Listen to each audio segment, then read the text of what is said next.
बिस्मिल्लाहिर्रहमानिर्रहीम। अस्सलाम वालेकुम नाज़रीन, मैं हूँ आमशरी आरिफ हमीद भट्टी। आज लाहौर से मुख्तलिफ जान दुनिया भर में जहाँ जहाँ मुसलमान बनते हैं सबको ईद मुबारक। जिन्होंने कुर्बानी कर ली अल्लाह ताला उनकी कबूल फरमाए, जिन्होंने करनी है उनकी भी कबूल फरमाए, और अल्लाह हमें अमलन ऐसा बना दे कि वो हमसे राज़ी हो जाए।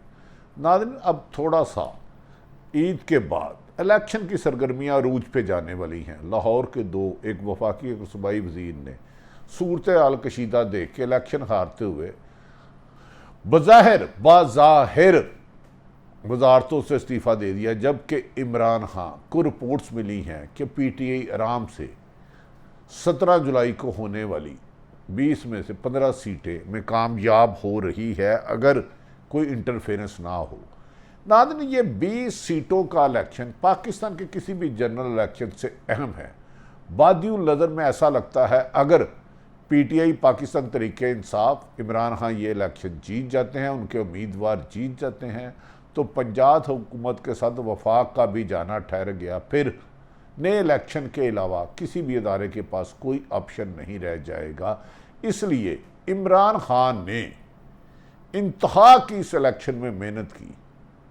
वो हर शहर करिया हर हल्के में जा रहे हैं, यहाँ तक कि जिस आदमी को तरीके इंसाफ के चेयरमैन इमरान खान को ज़िंदगी की थ्रेड हो, मौत मारने की हो, दर्जनों मुकदमात हों, जो मुल्क का वज़ीर आज़म रहा हो और उनकी पूरी कबीना उनके साथी पर दहशतगर्दी के मुकदमा, तो एक तरफ वो बुरी ज़मान थे, दूसरी तरफ इलेक्शन, तीसरी तरफ इंतकामी कार्रवाई का हादसा, चौथी तरफ बैरूनी ताकतों का इमरान खान की बढ़ती हुई मकबूलियत से खौफ और मौजूदा मुल्की हालात का इलेक्शन की तरफ जाना एक अलार्मिंग सूरत हाल है। नाज़रीन, कहा जा रहा है कि इमरान खान ने हर हलके में जाकर लोगों को ये बावर कराया है कि याद रख लें ये ज़िमनी इलेक्शन नहीं, अगर ये इलेक्शन PTI जीत जाती है तो बहुत जल्द 2022 में इलेक्शन मुमकिन हो जाएंगे। अगर आपने धांधली करने दी, अगर मुस्लिम लीग नून और उसकी 14 हम नवाज जमातें धांधली कर इलेक्शन जीत गई तो फिर याद रख ले बैरून मुल्क इम्पोर्टेड हुकूमत को लाने वाले ना सिर्फ आप पर मुसल्लत रहेंगे बल्कि आपके गले में गुलामी का तोक डाल देंगे।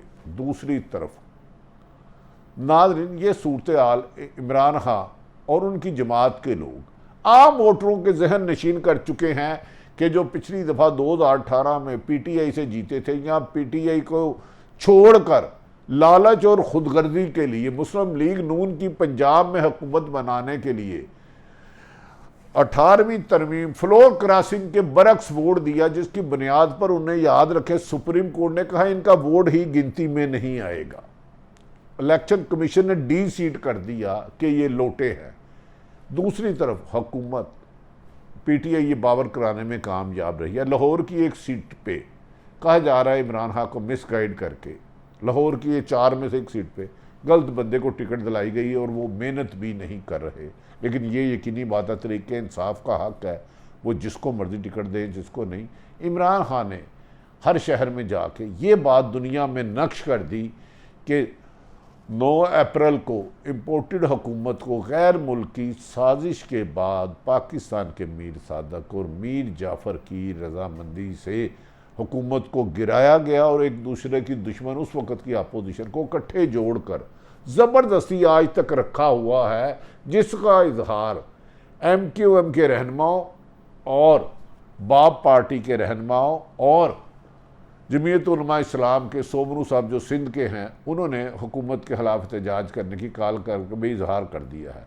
दूसरी तरफ मरियम नवाज, उधर फवाद चौधरी, असद उमर, मुराद सईद आजकल फ्रंट पर खेल रहे हैं और वो कह रहे हैं कि उनके इल्म में है मौजूदा हुकूमत ना सिर्फ सियासतदानों पर साफियों पर गलीज मुकदमात जिसमें गंदगी की इंतहा को छुआ जाएगा, उनकी ज़िंदगियों को भी ख़तरा है।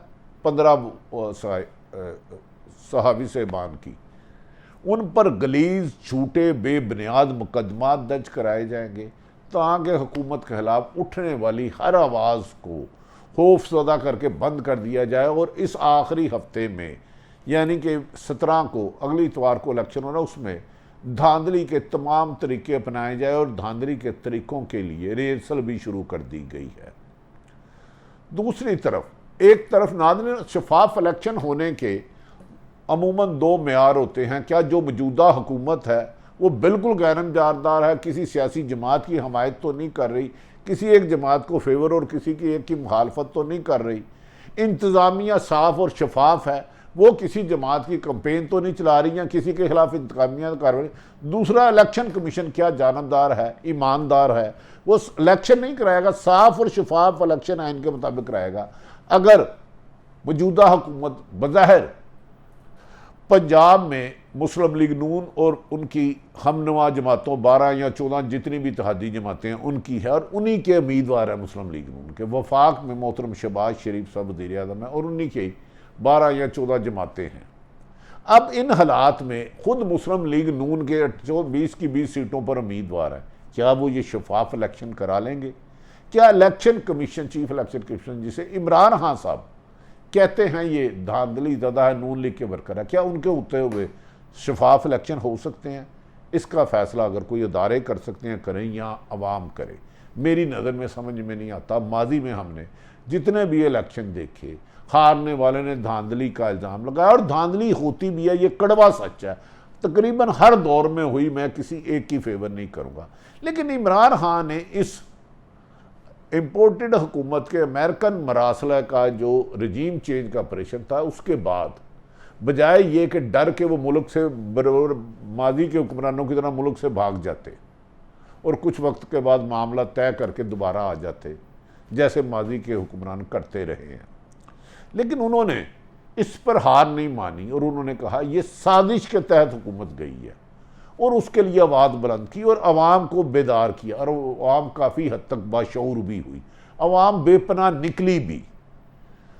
25 मई को जो रियासती तशद्दुद हुआ, दुनिया की तारीख में इसकी मिसाल नहीं मिलती। लेकिन नाज़रीन, अगर ये इलेक्शन PTI 17 जुलाई को होने वाले इलेक्शन में कामयाब हो जाती है, क्योंकि एक तो इस हुकूमत के पास, अवाम के पास जाने की राय कोई नहीं, ये इमरान खान पर इल्ज़ाम लगाते थे नाअहल हुकूमत है, महंगाई ज़्यादा कर दी, 33% इस वक्त महंगाई हो चुकी है। इमरान खान की हुकूमत से 300 गुना ज़्यादा पेट्रोल की कीमत में इजाफा, डीजल की कीमत में इजाफा, मिट्टी के तेल की कीमत में इजाफा, बिजली की कीमत में इजाफा, दाल सब्जियों की कीमत में इजाफा, रोज़मर्रा अशिया की चीज़ में इजाफा, यहाँ तक कि कब्र की तदफीन 3 गुना ज़्यादा बढ़ गई।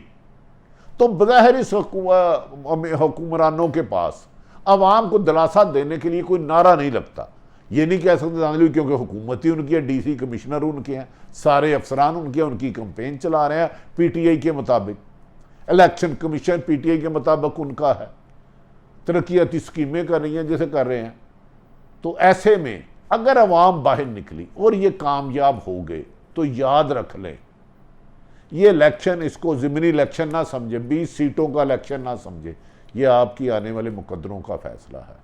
हमारी एक ख्वाहिश है पाकिस्तान में साफ शफाफ इलेक्शन हो, जहाँ जिसको भी कामयाब करे। देखना ये है कि PTI के उम्मीदवार अपने वर्करों को निकालते हैं, मुस्लिम लीग नून के क्या करते हैं। इलेक्शन डे से पहले प्री पोल रोलिंग का सिलसिला तेज़ी से जारी है।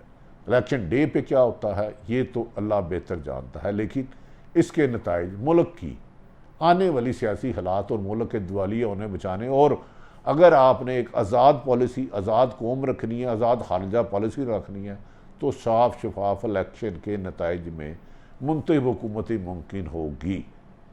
नाज़रीन, दूसरी तरफ मैं हमेशा करप्ट अफसरों को गलत कहता था और आज भी कहता हूँ, करप्ट होता है करप्शन, पैसे लेके किसी के साथ भी जुल्म करे ताकत लेके, लेकिन गुलाम ज़ेन के अफसर, करप्ट अफसर और करप्ट अफसर गुलाम ज़ेन दोनों एक दूसरे बदतरीन है। क्या करप्ट अफसर तो पैसे लेके करता है, क्या गुलाम ज़ेन का मालिक कोई भी अफसर किसी भी अदारे में है, अगर वो ताकतवरों के कहने पे झूठे पर्चे दे दे, किसी पे झूठी FIR दर्ज कर दे, किसी को गिरफ्तार कर दे, रिकॉर्ड में जालो सेज कर दे, तो ये ईमानदारी का लिबादा ना उड़ो बेशर्मो। झूठे मुकदमे दर्ज करना, किसी के खिलाफ कातलाना हमले करना और हमलावरों को गिरफ्तार ना करना, ये सब का आपने रोज़े इशर वाले दिन हिसाब देना है। ईमानदारी का लबादा ओढ़ते हो और कहते हो कि हमें क्या पता, मुकदमे तो वो करा रहे हैं, हमले तो वो करा रहे हैं, हम उन्हें नहीं पकड़ सकते। लिहाजा नाज़रीन एक जहन नशीन कर ले, खाली करप्ट अफसरों को बुरा भला ना कहें, वो तो हराम खाते हैं, जहन्नमी हैं, लेकिन जो गुलाम ज़ेन के अफसर हैं पुरकशी शोदा लेने के बाद अपने जो भी उनका अख्तियार है उनके मुतहत अगर कोई गलत काम करते हैं, इंतकामी कार्रवाइयों किसी के भी खिलाफ करते हैं, वो भी आपके मुजरम है, वो किसी भी ओहदे पर फायद है, वो मुल्ज़म नहीं मुजरम है और इस मुल्क की तबाही का असल बायस हैं। जब तक इंसाफ की फरावानी यकीनी नहीं होगी, ये कोई इंसाफ के तकादे नहीं है कि हम वैसे नहीं लेते, लेकिन फलां ने कह दिया, फलां ने कह दिया, लिहाजा हमने इसको आज कत्ल करवा दिया और वो चुप रहा, उसके कातिल ना पकड़े, हमला आवर ना पकड़े, झूठे मुकदमा दर्ज कर दिए। एक 30 मुकदमे साफियों पे हो गए, तो क्या आईजी पंजाब का ये फर्ज नहीं तमाम डीपीओ से बाद से पूछे कि भाई ये आपने झूठे मुकदमा क्यों दिए, किसके कहने पे दिए, उनके खिलाफ कार्रवाई करे, चीफ सेक्रेटरी कार्रवाई करे। इसी तरह दिगर अदारे, कोई औकाफ इंतकामी कार्रवाई करती है, एंटी करप्शन करती है, नैब करती है। जुल्म करने वाले, जुल्म करवाने वाले दोनों एक बराबर हैं। इनके होते हुए पाकिस्तान में खुशहाली और अमन नहीं हो सकता। नाज़रीन आखिरी बात कहता, चलो पाकिस्तान में पहले सहाफ़त मुश्किल थी, अब तकलीफ दे भी है, इबरतनाक भी है, और सच्चाई पर मबनी सहाफ़त करना पाकिस्तान में दुनिया भर में मुश्किल से ज़्यादा नामुमकिन होती जा रही है। जितनी गलीज साजिशें हो रही हैं, मैं आपको उसका पूरा इजहार नहीं कर सकता, और उनके एक एक किरदार का सबसे जानते हैं। अल्लाह ताला सबको इंसाफ करने की तौफीक दे। अगर या अल्लाह इन जालिमों को, जो किसी भी इदारे में है, सरकारी हैं या प्राइवेट है, दूसरे के साथ जुल्म करते हैं, अगर तू इनके जुल्म को नहीं रोक सकता तो इनको इस काबिल ही ना करके ये जुल्म कर सके। अल्लाह की ज़मीन पर जुल्म नहीं कर, कुछ लोग खुदा बनने की कोशिश करते हैं और दूसरे इंसानों के हकूक़ सलब करते हैं। 22-17 जुलाई को होने वाले ज़िमनी इलेक्शन, इमरान खां बामुकाबला 13 जमातें में, यानी कि इमरान खां बामुकाबला नवाज शरीफ, आसफ अली जरदारी, शहबाज शरीफ, मौलाना फजलुर्रहमान नसफंदियारवली, महमूद खां अचकदी और दीगर जमातें। अब फैसला आप खुद करें। हाँ, पाकिस्तान में सहाफ़ियों के ख़िलाफ़ गलीज़ तरीन ख़बरें मिल सकती हैं। अल्लाह ताला सबकी इज़्ज़तें रखे और जुल्म करने वालों को जुल्म करने से पहले तबाह बर्बाद कर दे या उनको हदायत दे दे। ये रब का काम है। सारी सूरत हाल आपके सामने रखी। पाकिस्तान मुश्किल तरीन दौर से गुजर रहा है। इस ईद की कुर्बानी के मौके पर पाकिस्तान की बेहतरी और पाकिस्तान की खैरियत के लिए दुआ करें। इलेक्शन शफाफ होने चाहिए, लेकिन नाज़रीन पाकिस्तान का अल्लाह हामी और नासर हो, इससे ज़्यादा कुछ नहीं कहूँगा। अल्लाह।